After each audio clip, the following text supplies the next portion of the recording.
Lunchtime! Let's eat, everyone! Let's eat! Happy tummy na naman po tayo.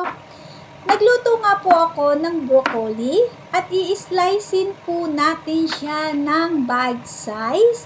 At ito po ay ating ilalagay lamang sa kumukulong tubig o let's say blanch. Yan lang po, very simple, wala po, is just water at kaunting salt. Ayan. So, slice po natin siya dahil paborito po namin mag-ina itong ganyang simple na lutong blanch. Ayan. At pagkatapos po ako po ay maghihiwa ng ating onion.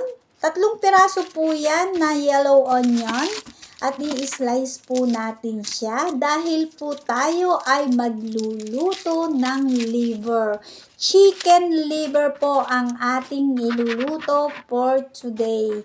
Dahil medyo parang nasugin ako sa ating chicken liver. Ayan, slice lang po natin siya ng hindi so thin at hindi din so thick. Just nice. Ayan, slice. At pagkatapos po niyan ay ating hihiwain din ang ating ginger. Gusto ko po kasi may ginger para syempre matanggal po ang anumang lansa o fishy smell. Ayan, at syempre paulit-ulit po natin huhugasan ng ating liver. And syempre direct to our frying pan with the ginger. Ayan, ginger muna ang inuna natin and then the liver. And then, ilagay na rin natin siya ng pepper. And then, syempre, ang ating toyo. Ayan. Syempre, ayan. I-simmer natin siya. Stir. And then, check. And then, simmer uli natin ng kaunti. And then, lagay na natin ang ating onion.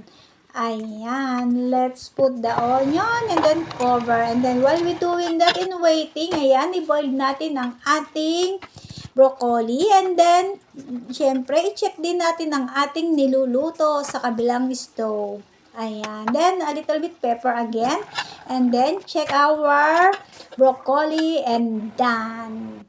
Ayan. And done na sila same time. O, diba po? Ayan. At dahil meron din po akong kaunting chicharon, kakainin na natin siya. Ayun lang po. Let's eat. Happy tummy!